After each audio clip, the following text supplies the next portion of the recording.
నమస్కారం, G news కి స్వాగతం. నేను మీ ఉషాశ్రీ. ఈ రోజు వార్తల్లో విశేషాలు చూద్దాం. ప్రధాని మత్స్య సంపద యోజన కింద అమలవుతున్న సమూహ ప్రమాద బీమా పథకం మత్స్యకార కుటుంబాలకు పెద్ద అండగా నిలుస్తోందని రాష్ట్ర వ్యవసాయ పశుసంవర్ధక మత్స్య శాఖ మంత్రి కింజరాపు అచ్చెన్నాయుడు తెలిపారు. 18 నుంచి 70 ఏళ్ల వయసు గల మత్స్యకారులు, చేపల రైతులు, అనుబంధ వృత్తుల వారికి ఈ పథకం వర్తిస్తుందని చెప్పారు. ప్రతి సభ్యునికి చెల్లించాల్సిన 79.96 రూపాయల ప్రీమియాన్ని ప్రభుత్వమే భరిస్తుందని తెలిపారు. ప్రమాద మరణం లేదా శాశ్వత సంపూర్ణ వైకల్యానికి 5 లక్షల రూపాయలు, పాక్షిక వైకల్యానికి 2.5 లక్షల రూపాయలు, చికిత్స కోసం 25,000 వరకు బీమా సాయం అందుతుందని పేర్కొన్నారు. ప్రమాదం జరిగిన 120 రోజుల్లో సమాచారం, 180 రోజుల్లో దరఖాస్తు సమర్పిస్తే 90 రోజుల్లో క్లెయిమ్ పరిష్కరిస్తామని తెలిపారు. డిఎస్సి పరీక్షల్లో జరిగినట్లు ఆరోపణలు వస్తున్న అవకతవకలపై రాష్ట్ర ప్రభుత్వం బాధ్యత వహించాలని మాజీ మంత్రి ధర్మాన ప్రసాదరావు డిమాండ్ చేశారు. వైఎస్ఆర్ కాంగ్రెస్ పార్టీ యువజన విభాగం ఆధ్వర్యంలో శ్రీకాకుళంలోని పొన్నాడ బ్రిడ్జ్ వద్ద మహాత్మా జ్యోతిరావు పూలే విగ్రహం వద్ద నిర్వహిస్తున్న రిలే నిరాహార దీక్షలకు ఆయన గురువారం హాజరై సంఘీభావం తెలిపారు. ఈ సందర్భంగా ఆయన మాట్లాడుతూ డిఎస్సి వ్యవహారంలో అవకతవకలు జరిగాయని ఆరోపణలు వస్తున్న నేపథ్యంలో ప్రభుత్వం పారదర్శకంగా స్పందించాలని కోరారు. విద్యాశాఖ మంత్రి నైతిక బాధ్యత వహించి పదవి నుంచి తప్పుకోవడంతో పాటు డిఎస్సి పరీక్షను రద్దు చేసి మళ్లీ పారదర్శకంగా నిర్వహించాలని డిమాండ్ చేశారు. దొంగ సర్టిఫికేట్లు, మెరిట్ లేని సర్టిఫికేట్లతో ఉద్యోగాలు పొందేలా జీవోలు జారీ కావడం, ప్రశ్నాపత్రాల వ్యవహారంలో అనుమానాలకు తావిచ్చే పరిణామాలు చోటు చేసుకున్నాయని ఆరోపించారు. ప్రజాస్వామ్యంలో ప్రజలు, ప్రతిపక్షాలు ప్రభుత్వాన్ని ప్రశ్నించడం సహజమని, తప్పిదాలు జరిగితే వాటిని సరిదిద్దుకోవడం ప్రభుత్వ బాధ్యత అని అన్నారు. రాష్ట్ర వ్యాప్తంగా రిలే నిరాహార దీక్షలు చేపడుతున్న యువతను అభినందించిన ధర్మాన ప్రసాదరావు శ్రీకాకుళం జిల్లాలోని నిరుద్యోగ యువత పెద్ద సంఖ్యలో దీక్షలో పాల్గొని తమ నిరసనను తెలియజేయాలని పిలుపునిచ్చారు. ఎగ్జామ్ రాస్తే అతను మెరిట్ లో మొదటి స్థానానికి వచ్చినాడు అంటే ఆ పేపర్కి ఇంకా సీక్రెసీ ఏముంది? అప్లోడ్ చేసినటువంటి విద్యార్థి ఎగ్జామ్ రాసి ఫస్ట్ స్టేజ్కి వచ్చాడనంటే, ఫస్ట్ ప్రైజ్కి వచ్చాడంటే అతని ద్వారా ఎంతమందికి వెళ్ళింది ఈ పేపర్? సీక్రెసీ లేదు. సుప్రీంకోర్టు చెప్పినటువంటి రూల్ ఆఫ్ రిజర్వేషన్ని ప్రభుత్వం అమలు చేయలేదు. ఇన్ని ఇరెగ్యులారిటీస్ ఉన్నప్పుడు రాష్ట్ర ప్రభుత్వం బాధ్యత వహించాలి కదా. ముఖ్యంగా ఆ శాఖకు బాధ్యత వస్తున్న మంత్రి వెంటనే వైద్యులకి ఇది రద్దు చేసి మళ్ళీ జరిపిస్తానన్నటువంటి మాట రాష్ట్రంలో ఉన్నటువంటి యువకులకు చెప్పాలి కదా. ముందు క్షమాపణ చెప్పాలి కదా. సిగ్గు లేకుండా ఊరేగుతూ ఉన్నారు. ప్రజాస్వామ్య డిమాండ్లని అణచివేయాలని చూస్తున్నారు. అందుకే ఈయన రాష్ట్ర వ్యాప్తంగా యువకులందరూ నిరాహార దీక్షలు చేపట్టడానికి సిద్ధమై ఈవేళ జరుపుతున్నారు. ఇక్కడ కూర్చున్నటువంటి వారిని నేను హృదయపూర్వకంగా అభినందిస్తూ ఉన్నాను. వివాదాల పరిష్కారానికి మధ్యవర్తిత్వంలో రాజీ పడటమే ఉత్తమ మార్గమని శ్రీకాకుళం జిల్లా లీగల్ సర్వీసెస్ అథారిటీ అధ్యక్షురాలు, ప్రధాన జిల్లా న్యాయమూర్తి సునీత కొండబోలు అన్నారు. మధ్యవర్తిత్వం దేశం కోసం 3.0 అవగాహన కార్యక్రమంలో భాగంగా జిల్లా కోర్టు ప్రాంగణం నుంచి డే అండ్ నైట్ కూడలి వరకు నిర్వహించిన ర్యాలీని ఆమె ప్రారంభించారు. ఈ సందర్భంగా ఆమె మాట్లాడుతూ కోర్టుల్లో పెండింగ్ కేసుల భారాన్ని తగ్గించడంలో మధ్యవర్తిత్వం కీలకమని చెప్పారు. కుటుంబ, ఆస్తి, వాణిజ్య సంబంధిత వివాదాలను తక్కువ ఖర్చుతో గోప్యంగా తక్కువ సమయంలో పరిష్కరించుకోవచ్చని వివరించారు. మధ్యవర్తిత్వం ద్వారా ఇరు వర్గాలు గెలుపోటములు లేకుండా సత్సంబంధాలను కొనసాగించగలవని పేర్కొన్నారు. నల్సా ఆధ్వర్యంలో నిర్వహించిన ఈ ర్యాలీలో న్యాయవాదులు, కోర్టు సిబ్బంది, పారా లీగల్ వాలంటీర్లు పాల్గొని దావా వద్దు, మధ్యవర్తిత్వం ముద్దు, వివాదాలను సామరస్యంగా పరిష్కరించుకోండి అనే నినాదాలతో ప్రజలకు అవగాహన కల్పించారు. ఉచిత న్యాయ సహాయం, మధ్యవర్తిత్వ సేవల కోసం DLSA టోల్ ఫ్రీ 1510ను సంప్రదించాలని సూచించారు.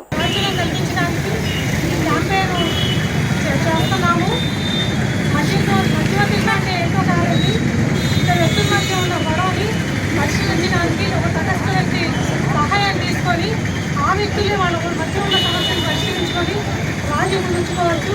మన పూర్వకాలంలో రచ్చబండ పంచాయతీలను అందరికీ పెద్దల మధ్య ఒక గొడవ వస్తే కనుక అది మధ్యవర్తిగా వ్యవహరించి ఆ గొడవను పరిష్కరించేవారు.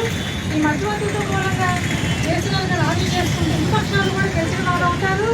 మధ్యవర్తితో మూలంగా కేసు పరిష్కారం మూలంగా ఇద్దరికి కూడా సమయం డబ్బు కూడా ఆదా అవుతుంది. ఇద్దరి మధ్య సంబంధ ప్రాంతాలు మెరుగుపడతాయి. అలాగే ప్రశాంతమైన జీవితాన్ని అనుభవిస్తారు. కాబట్టి ఈ విషయంలో ఈ మౌనం ద్వారా రాజీ పడితే ఇద్దరు గెలిచిన వాళ్ళు అవుతారండి. రాజీ మార్గమే రాజమార్గం.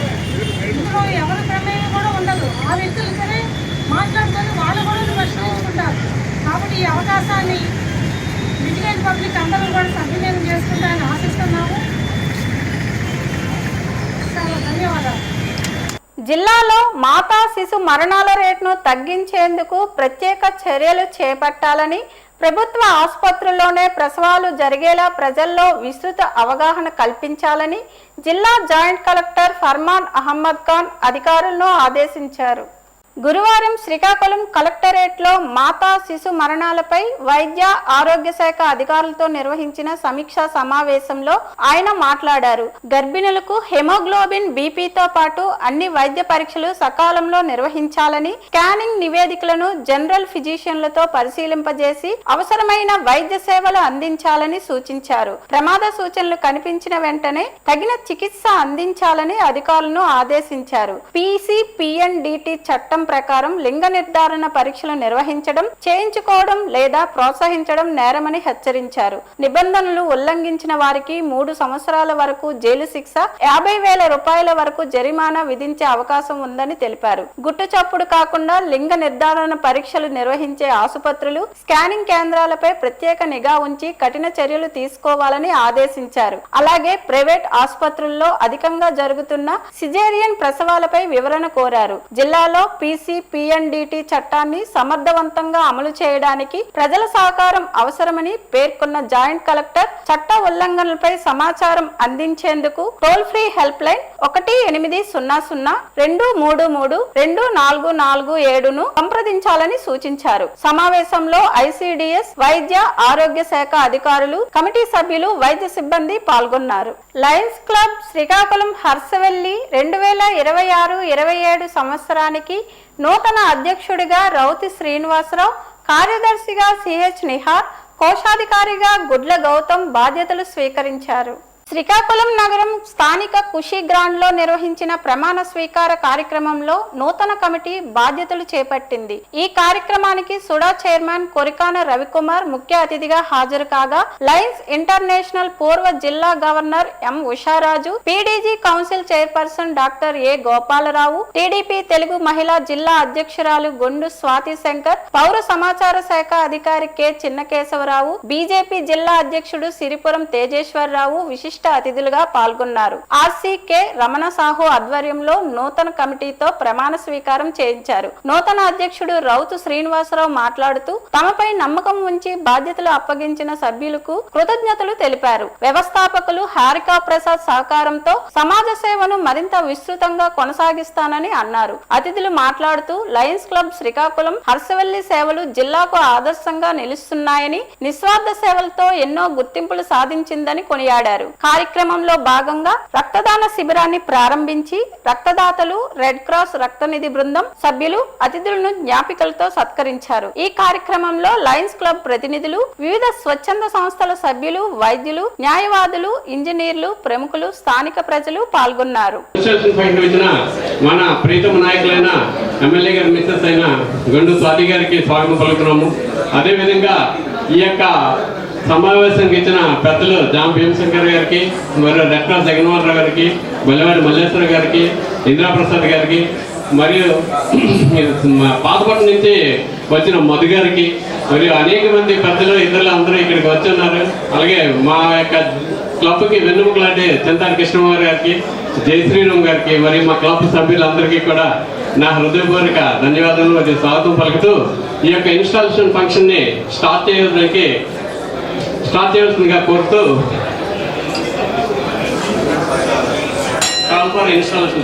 ఏదైతే ఉందో ప్రెసిడెంట్ కానీ, సెక్రటరీ గారు కానీ, president all the best use sir.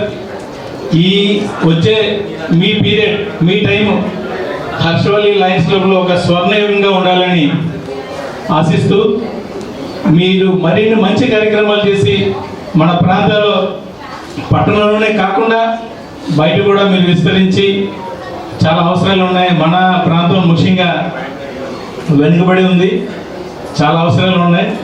అన్నీ చేసి మంచి మంచి కార్యక్రమాలు చేసి ప్రజలకు మరింత చేరువయ్యి లయన్స్ క్లబ్ ఏదైనా ఎక్కడైనా అవసరం ఉంటే లయన్స్ క్లబ్ వాళ్ళకి కాల్ చేస్తే మాకు ఏదైనా హెల్ప్ అవుతుంది అన్నంతగా లయన్స్ క్లబ్ ఉన్నతంగా రీచ్ అవ్వాలని కోరుకుంటూ ఈ అవకాశాన్ని ఇచ్చిన అందరికీ పేరు పైన నమస్కారం.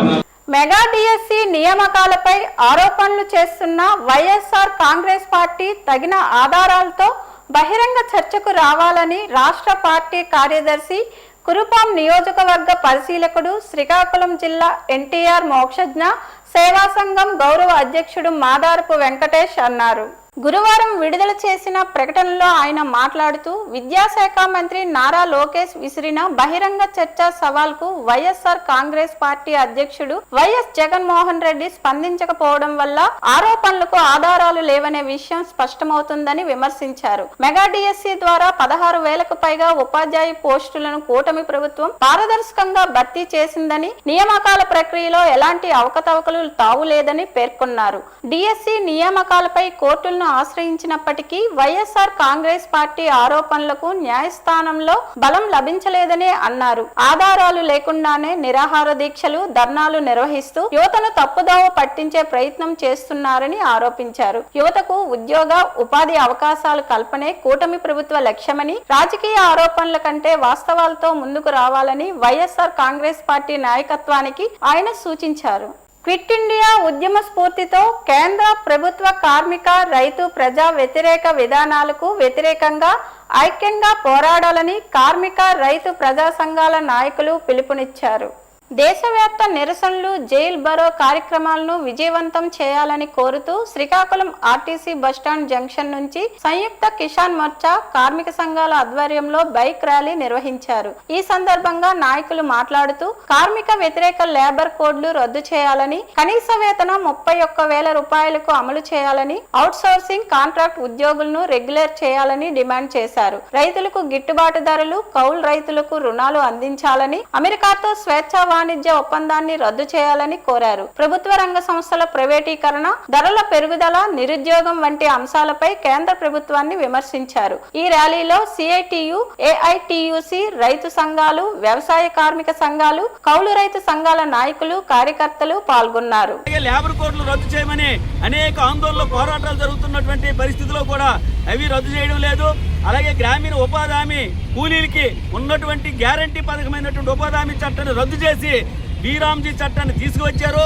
కాబట్టి కొత్త చట్టాన్ని రద్దు చేసి పాత చట్టం అమలు చేయాలని, అలాగే ప్రజల్ని విధ్వంసం వైపు ఇవాళ తీసుకెళ్తున్నారు. మతం పేరుతో మారణ హోమాన్ని సృష్టిస్తున్నారు. రాముడి పేరు చెప్పి రాజ్యం వెళ్తున్నారు.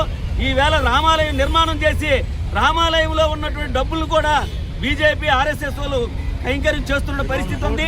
కాబట్టి ఈ విషయాల మీద జైలు బరో కార్యక్రమం నిర్వహించి ప్రభుత్వానికి హెచ్చరిక తెలియజేస్తున్నాం. కాబట్టి జైలు బరో కార్యక్రమం విజయవంతం చేయాలని ప్రజలందరినీ ఇప్పటికే అన్ని పంటలు కూడా గిట్టుబాటు ధర లేదు.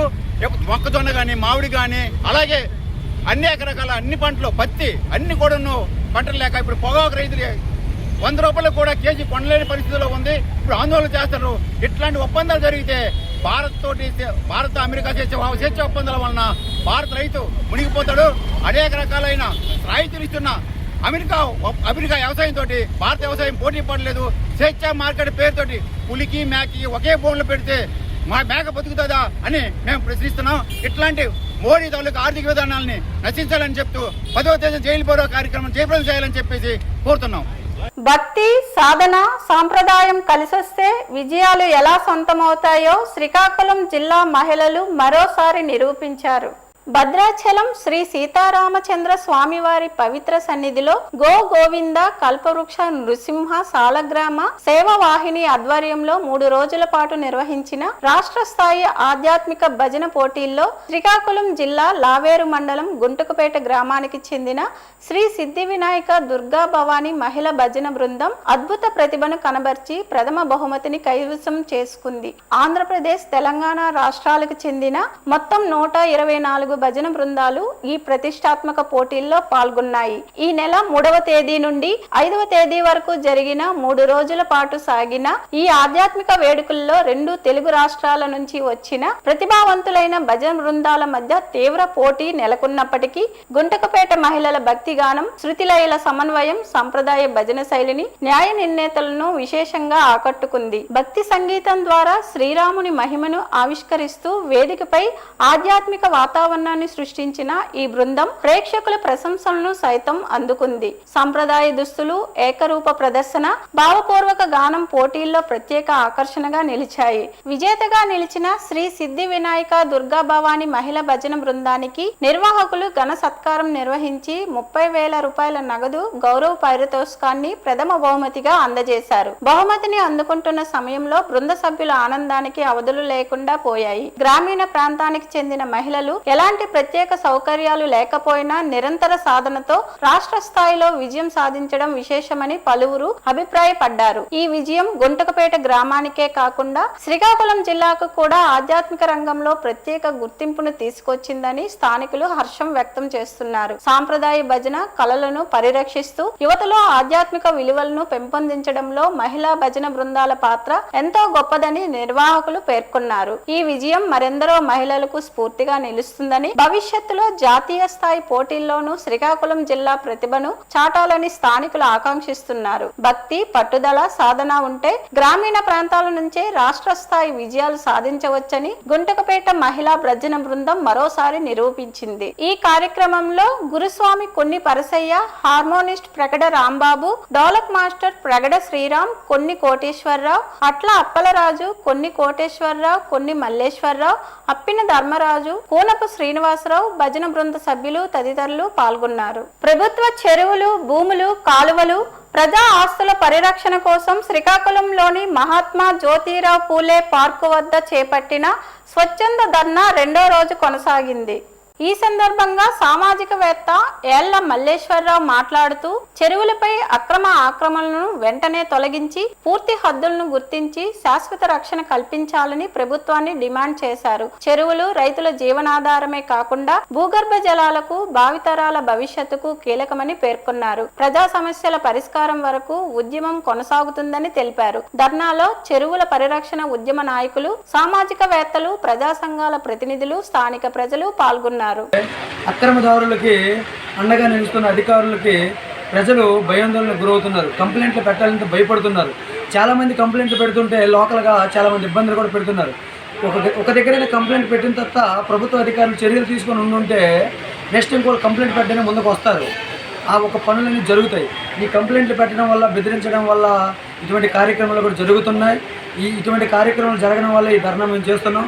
ఎప్పటికైనా ప్రభుత్వ అధికారులు చర్యలు తీసుకోకపోతే ఈరోజు చూసుకుంటే నిన్న 7 మంది ఎంఆర్ఓలు, 12 మంది విఆర్ఓలని విజిలెన్స్ డిపార్ట్మెంట్ వాళ్ళు క్రమశిక్షణ బదులు చర్యలు తీసుకోమని చెప్పేసి జియో నిన్నేదో స్టేట్మెంట్ విడుదల చేశారు.